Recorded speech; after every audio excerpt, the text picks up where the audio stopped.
consent to sitting down and doing an interview face to face. I told her, do not tell him that I'm black. He'll figure that out when he sees me, if he agrees, right? So she called, he didn't ask what color I was, and agreed to do the interview. We secured a motel room. She and I got there super early. We filled up the ice bucket with ice, put some cans of soda in there to get them to get them cold, and to be able to offer him a beverage when he arrived. I didn't know what he was going to do, or once he saw me, would he attack me? Would he say, I'm not going to talk to you and walk away? Or would he come in and sit down and do the interview?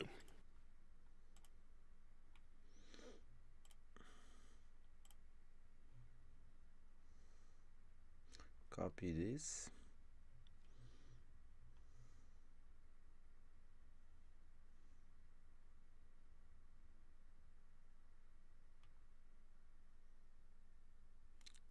Onto personal English.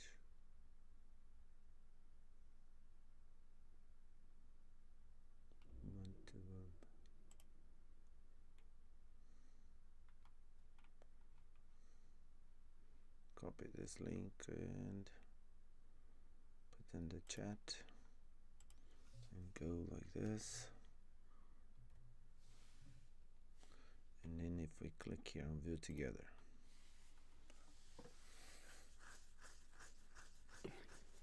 either way, I want to be ready to be hospitable and offer him a cold drink. So when he arrived, first in walks his bodyguard, who was armed. Right behind him was the leader of the Klan in a dark blue suit and tie. When the bodyguard stepped into the room and saw me, he froze. And the leader did not realize that his guard had stopped. He slammed into his back and knocked him forward. And they began looking all around the room like, something's wrong. Either we're in the wrong room or this is an ambush. So I stood up, I went like this to show I had nothing in my hands, and I walked forward and said, hi, I'm Daryl Davis. Okay, guys. So for anybody watching this video today, this is live broadcasting. It's a live broadcast. That we here at 121 are practicing, are experimenting with, because we want to learn how to do it, and to do it in a good way, so that eventually when we do more lives, we can do a good job. We can offer a service for people wanting to learn the language. So what I do here is this: I invite a student to join me, and we have a class together online, live. Now, I have a student. She was supposed to be here today, but I think she slept in. I sent her a WhatsApp message and she hasn't replied yet. And so I'm guessing that she couldn't get up this morning. But it's okay, because I'm here, and whoever is there on the other side, if you're there, anybody's there, right, watching this video, and we can do this together. I would recommend that you leave us a message there in our live chat window, so that way I know that there's somebody there. Okay, but anyway, so here in the whereby interface, what I'm doing is this: I'm watching this video with Daryl Davis, talking about his experience with racism. And what's interesting to me is that it's really interesting when you've reached the level in English that you understand a lot, you understand what people are saying, and then you watch a small section, like, you watch like 30 seconds of a recording of a video, and then when you have to talk about it, you get stuck, you struggle a little bit.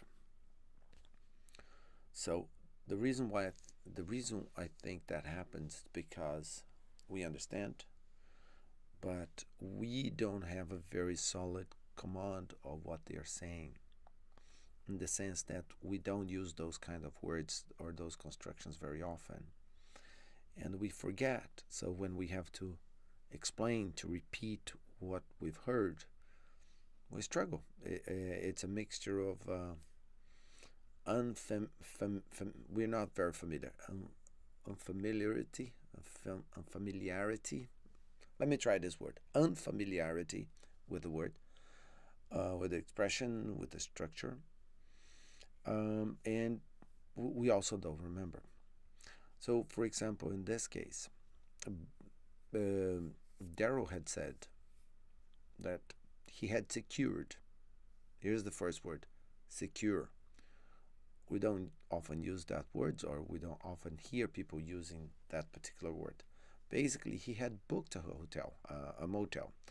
So his secretary had probably called a motel and said, "Look, we need a room for Wednesday, the 25th, from 10 a.m. to 12 a.m. or something like that."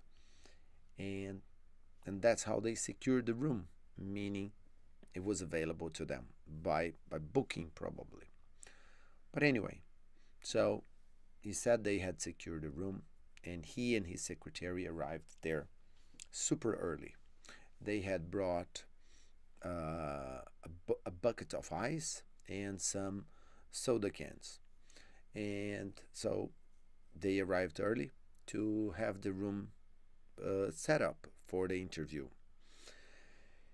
And he said he had brought a bucket of ice and some soda cans, and they had put the soda cans in the bucket of ice because he wanted to be able to offer Mr. Kelly, Roger Kelly, the you see this pause. It's my brain trying to remember. If I had some notes here, probably it would be easier.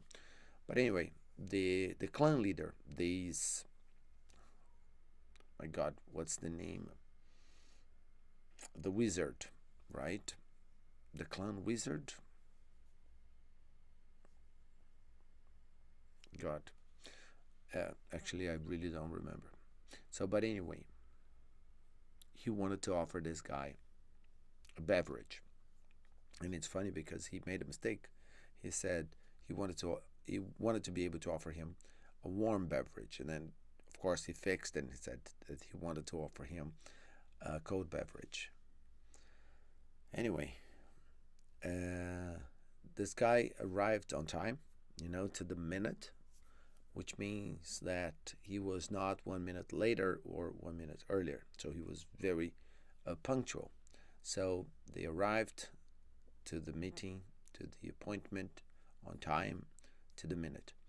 And Daryl opened the door, and first came Mr. Kelly's bodyguard.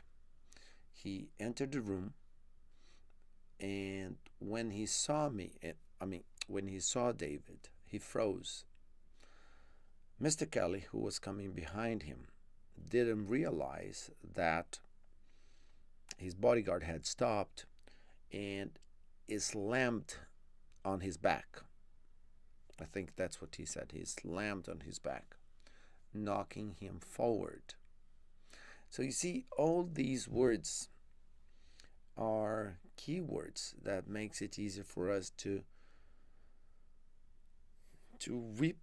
not only to report but to retell the story with the same vivid details that Daryl did. And when we forget the exact words, and that makes our job a little bit harder, you know. It makes it harder for us to deliver the story. So it's interesting because the other day I was teaching this very same lesson. We were going over exactly the same topic, with the same video, and a student of mine wanted to say that this guy, the he wanted to say that the security guard, the bodyguard, had stopped, had frozen at that moment when he saw Daryl, because Daryl's black. And so he froze. And Mr. Kelly, who was coming behind, did realize that his bodyguard had stopped, slammed into his back, and knocked him forward. Anyway, Daryl went like this, with his open arms, showing the palm of his hands, just to show that he was unarmed, that he didn't have anything. The bodyguard had come with a sidearm, so he was carrying a gun on his hips. He had a sidearm. But Daryl shook their hands and welcomed them into the room. And basically, that's it. He shook my hand. The bodyguard shook my hand as well. I said, come on in, have a seat. The leader sat down with the bodyguard standing to attention at his right. I sat down, we got on with this interview. But I had a bag beside me in which I had some blank cassettes. I had a cassette player on the table, so every time my cassette would run out, I'd reach down into the bag, pull out a fresh cassette. Every time I'd reach like this, the bodyguard would reach like this. After a while, he realized there was no threat in the bag, and he relaxed. Okay, so that's another interesting part, I think. So Darrow explained that, as I said earlier, he shook their hands. He shook the bodyguard's hand, and he shook Mr. Kelly's hand. And then he welcomed them into the room and offered them a seat, invited them to sit down. And then they got on with the interview. So as he entered the room, as they entered the room, Darrow explained that the bodyguard stood next to Mr. Kelly to his right, to attention. As I understood, he stood next to him, standing up to attention. In other words, paying attention and doing his job, which was to protect Mr. Kelly. So they got on with this interview. On the table, Darrow had a cassette player, a cassette recorder, and every time he ran out of a cassette, he reached into a bag on the floor next to him where he had more cassettes. So every time he reached down to get a fresh cassette, the bodyguard reached to his sidearm. And they went on with the interview, but after a while he realized there was no threat in the bag. So he realized there was no threat in the bag, so he relaxed. And they got on with the interview. A little over an hour into this interview, there was kind of a strange noise, and we all jumped. And I knew that the Klan leader had made that noise. I didn't know what that noise was. I'd never heard a noise like that before, so I automatically perceived it to be an ominous, threatening noise. And I was hearing that other Klansman's voice in my head, Daryl, Roger Kelly will kill you. I didn't want to die. I popped up out of my chair. I hit the table. I was getting ready to come across that table and take down the Klan leader and the bodyguard because I was not armed. Okay, and that's another interesting part of the story. Actually, this is the key part of the story for us to understand the message that he's going to deliver in a minute. So Darrow explained that a little over an hour into the interview, he heard a strange sound like and he had never heard a sound like that, and he knew that the Klan leader had made that noise. He didn't know what that noise was. He had never he had never heard a sound like that, but he knew the Klan leader had made that noise. And then he perceived that as a sort of threat. He used the word ominous, I think, referring to the sound and to the threat. And he said that he kept hearing, right, in his mind that warning that he should not fool around, that he should not fool with Mr. Kelly because Mr. Kelly was going to kill him. So he kept hearing that message. He kept hearing that voice in his mind. So he popped out of his chair, right, and he hit the table. And he said he was ready. And said he was ready to take down Mr. Kelly and his bodyguard, because he didn't want to die that day. He was unarmed and he didn't want his secretary to die.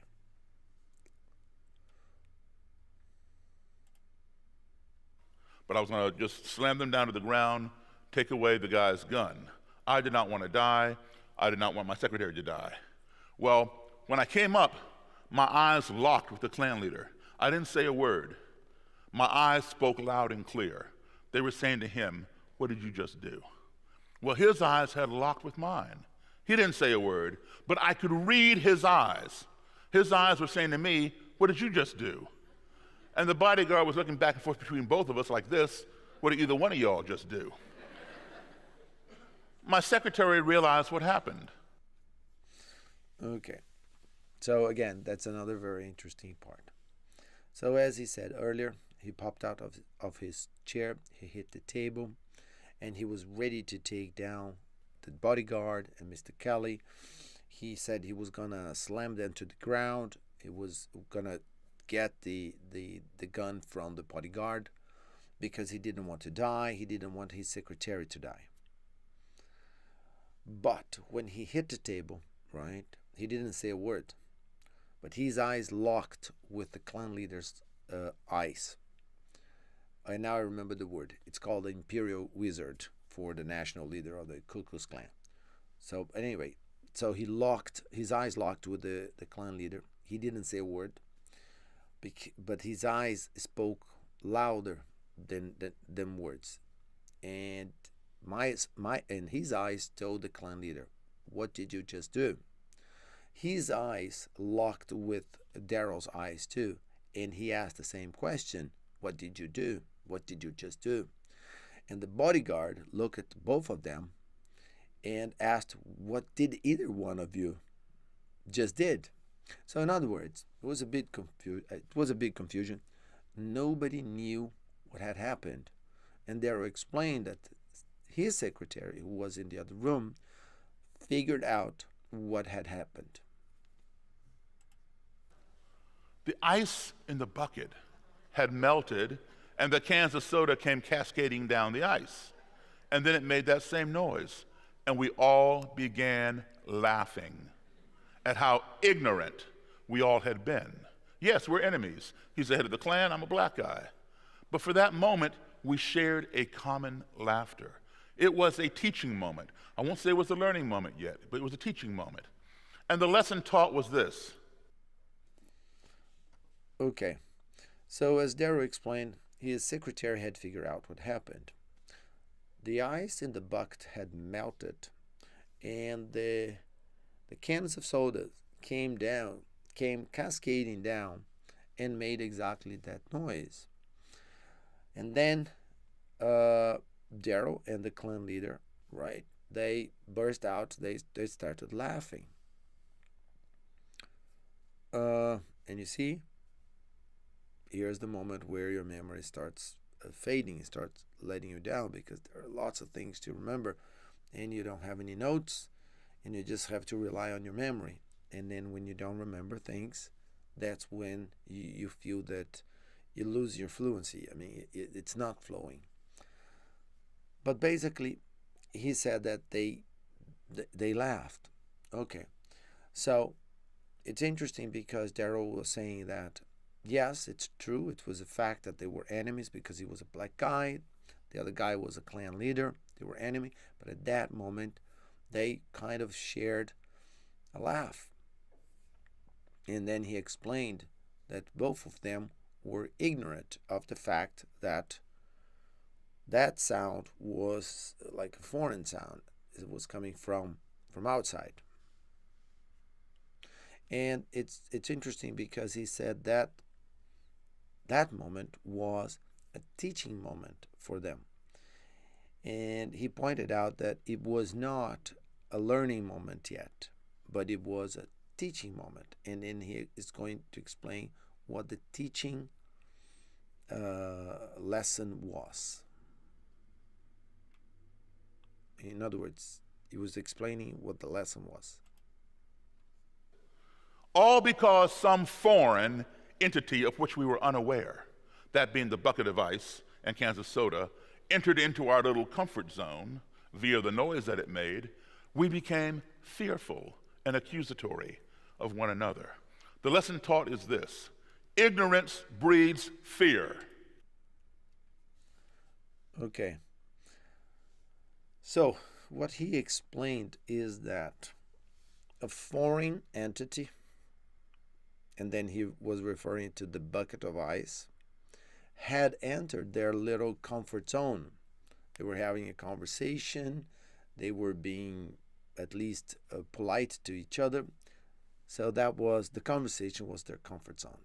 Now, the bucket of ice was a foreign entity which entered their comfort zone via the noise that it made. Okay, and that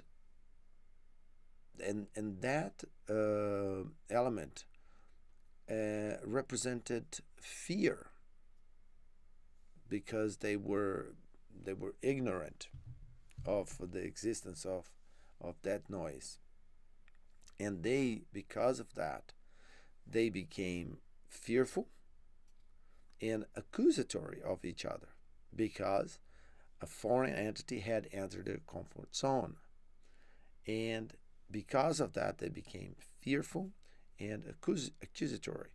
And the lesson is that fear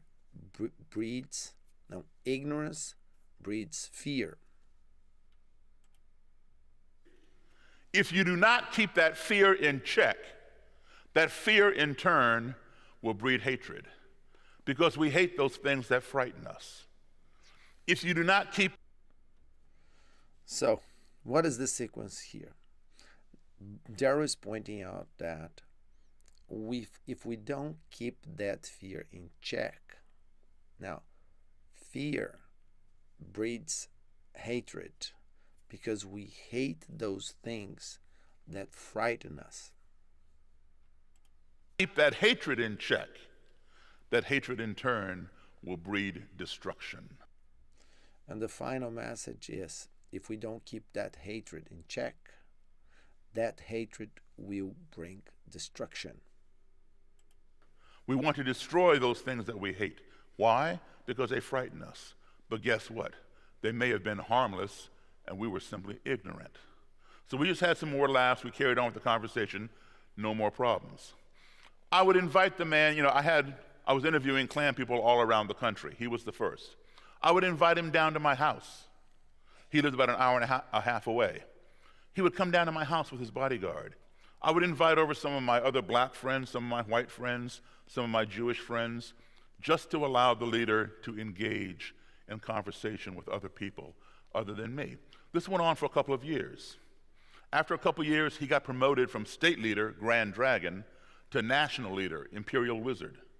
He began inviting me to his house. Okay, so having said that, Darrow explained that the interview went on, and after that interview, right, they met again. So Darrow said that this man lived about an hour and a half away from him. After this interview, he invited him to come over to his house on several occasions. Darrow at the time was traveling around the country, interviewing other Klan leaders, but this guy was the first one. And this guy, and what Darrow did was this: he invited other people to come to his house as well, black people, Jewish people, and Darrow's idea was to have this guy listen to other people who had different views of the world from him. And this guy kept coming to his house. And at the time, he was a dragon, a state's dragon, but then he was promoted to Imperial Wizard, which is at the national level. And then I would go to his house. I would see his Klan den where he'd have his meetings. I'd take some more notes from my book. He began inviting me to Klan rallies. I'd go to these Klan rallies, watch these Klansmen and Klanswomen in their robes and hoods parade around this big 20 to 30 foot cross with their torches, and then go to the base of the cross, throw down their torches, and then whoosh, this big thing would be on fire. They would give speeches and things like that. Well, CNN knew who I was through music. They knew who he was through the Klan. I thought this would make a great story. So they asked me, when was the next time I was going to a Klan rally? I told them, and they said it was on a Saturday. They said, are you performing anywhere Friday night? I said, yeah. So they came by the club where I was playing with my band. They filmed me to show what I do for a living, normally. And then they came to my house Saturday morning and followed me 2 hours up the road. Okay, so at this point, Daryl told us that he kind of developed some sort of relationship with this Klan leader, and after he was elevated, he was promoted to Imperial Wizard. He invited Daryl to come to his house, and then he started inviting Daryl to come to the Klan's rallies, and he started going there and making notes for his books and so on. And at some point, CNN, who knew Daryl because of his music as a musician, who also knew the Klan because of the Ku Klux Klan, decided that that would make an interesting story.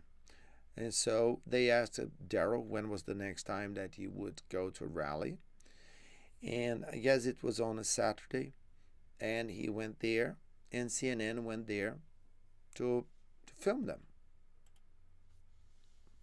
And they said to me, do you think Mr. Kelly will even talk to us? I said, I'll do better than that. When the rally is over, I'll get the Imperial Wizard to come back to my house, and you can interview the head of the Ku Klux Klan inside a black man's house. They said, oh, okay. So they filmed the whole rally, and this clip was shown on CNN every hour for 24 hours all over the world. I want to show it to you now, but I want you to pay particular attention to what Mr. Kelly says. Here you go. Okay, so the CNN reporter asked Daryl if he believed that Mr. Kelly would speak to them, would talk to them. And then Daryl said that he would offer them something better than that. He said that once the rally was over, that he would invite them to his house, and then CNN could invite the Klan leader, could give the CNN an interview inside a black man's house. And then they recorded the show. They recorded the rally, and they showed around the world every hour for 25 hours. And then Daryl said he was going to play the video, but he wanted people to pay particular attention to something the Klan leader said. Friendship can transcend all kinds of boundaries. Just look at us. And two men in Washington area are showing that even an African-American man and a member of the Ku Klux Klan can find common ground. CNN's Carl Rochelle reports. Daryl Davis plays a hot piano. It's part of the show, and it makes him stand out. He also stands out here. Davis is one of the few African Americans you will ever find attending a KKK rally. More than attending, he is welcome. I got more respect for that black man than I do you white niggers out there. It's been a tough day for the Klan. Their Maryland rally found many local residents rejecting the message of white separatism. After it's over, Daryl Davis hangs around backstage with his friend, Klan wizard Roger Kelly. It's not unusual for blacks and whites to be friends, but it is unusual to find a black man and a Klan leader chatting pleasantly over an orange soda after a Klan rally. The relationship started over a book Davis was writing. His secretary set up an interview with Roger Kelly, but didn't tell him Davis was black. They talked and talked some more. Davis learning about the Klan, Kelly learning about Davis. We get to know one another and we do different things, you know. It hasn't changed my views about the Klan, you know, because my views on the Klan's been pretty much cemented in my mind for years. Kelly and his Klan friends go to hear Davis and his band.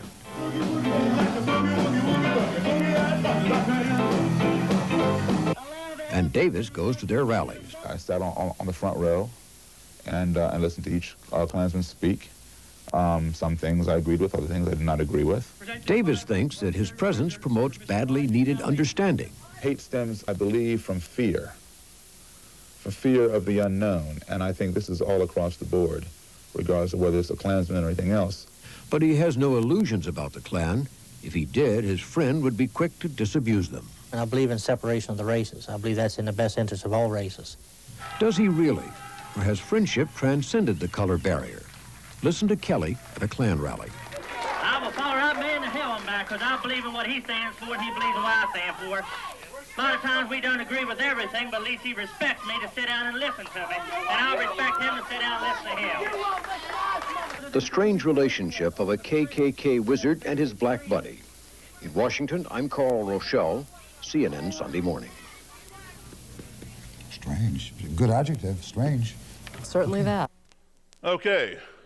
Now you heard the Klan leader say that even though he and I would do different things together, it did not change his views on the Klan, because his views on the Klan had been cemented in his mind for years. And he went on to say how he believes in separation of the races, because that is to be in the best interest of all races.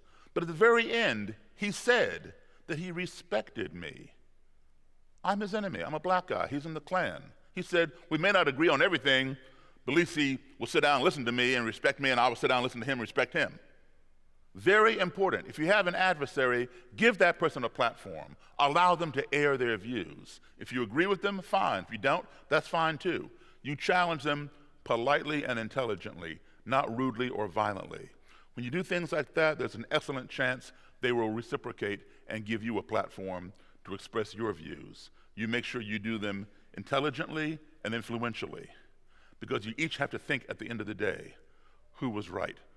And if you can just create that little spark, that spark can become a flame and grow. So over the years, he and I would continue these conversations and sitting down, respecting each other, to listen to each other. I did not respect what he had to say, understand. I respected his right to say it.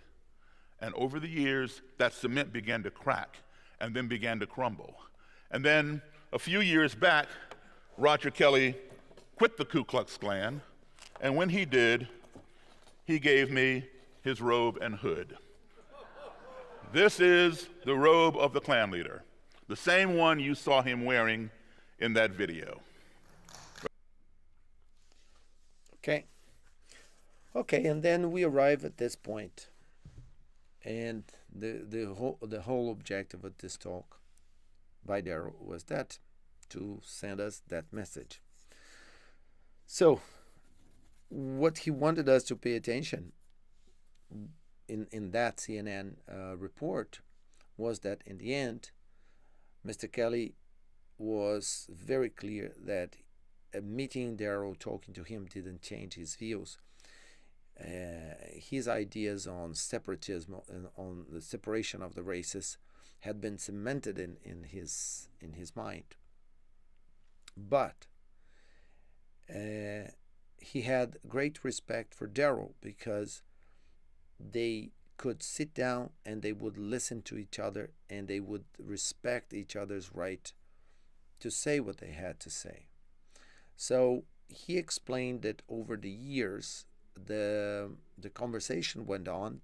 They kept meeting again and again, and he said that those ideas that had been cemented in the Klan leader's mind began to crack and then began to crumble. And then Darrell explained that a few years later, that man left the Klan, and when he did, he gave Darrell his robe and his hood.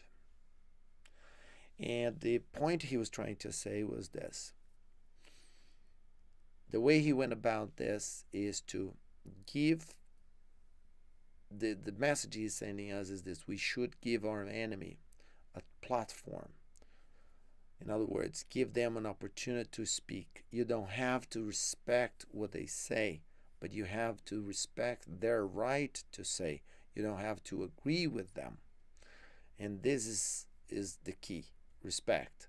I think it's very interesting when he says that he did not respect what Mr. Kelly had to say. He respected his right to say. And then eventually, over the years, and through their conversations, those concepts, those ideas those principles that he valued so much because he believed in the separation of races, they began to crack and then to crumble. And that's how Darrow ended up owning the robe, that robe. Mr. Kelly gave it to him. Right here. It bothers me a great deal that we call ourselves the greatest nation on the face of this earth. Perhaps we are, technologically. We invented the means to put Neil Armstrong on the moon. And while he was up there walking around talking about one small step for man and one giant leap for mankind, we could communicate with him. How is it that we as Americans can talk to people as far away as the moon or anywhere on the face of this earth, but yet many of us have difficulty talking to the person who lives right next door? So, and then at this point, Darrow delivers a very interesting message because he makes Americans question how advanced, how developed they are. And he says that they might be, technologically speaking. And then, as an example, he offers the moon landing. He said that they had developed the technology to put a man on the moon, and they were able to communicate with him while they were there. And then he questions, how is it possible that we can communicate with a man in the moon and with in the far reaches of this globe, but we cannot communicate to the person next door, to our neighbor, because of the color of their skin, their religion, their persuasion, their ethnicity, etc. It seems to me that before we can call ourselves the greatest, our ideology needs to catch up to our technology. So, how is it that we cannot talk to the person living next door because of their ethnicity, their religion, the different views of the world? So how is that possible? So Darrow believes that our ideology needs to catch up with our technology before we can call ourselves, before they can call themselves the greatest nation in the world. And once we get them both up there, we can truly brag.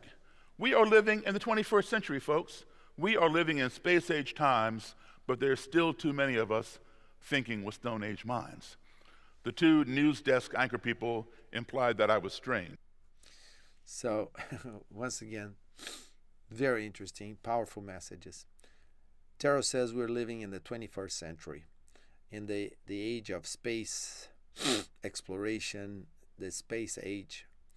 But the thing is, even though we're living through these times, there are people still living with Stone Age minds. Well, I'll tell you what, if being strange gets people to give up stuff like that, we all need to be strange. Now, thank you.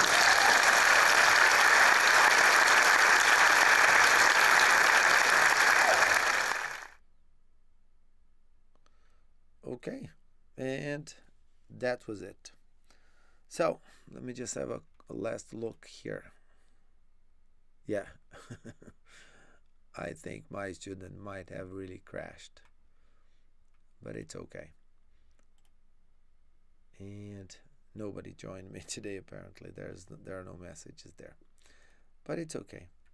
Like I said, this was more like a test than anything else. And so I think I'm gonna end the streaming right now, or no, maybe I should deliver a last message. Okay, so this is for me rather than for anybody else. So let me use this moment and enjoy the quiet of this room. And I'm recording, so it's an opportunity for me to test the recording, the quality of this recording, the audio, the level of my voice, the volume at which I'm recording, and also it's good for me to later have a look at this and see how I stumble when I want to talk about something like this and improvise. And my goal today was this, just to experiment with this, and see and feel how difficult it is for my students as well. When I show them a video and say, okay, let's talk about this. Tell me what you think. Tell me what you understood. Tell me what you remember. Because with all my experience, I struggle too. It's difficult to remember everything they've said. It's difficult to reuse those words.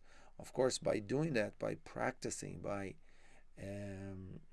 making an effort, right? There is a development, but we have to be careful because there's a price to pay, because it can be very uncomfortable. So this exchange with the teacher, the way we ask and answer questions and the way we reuse information,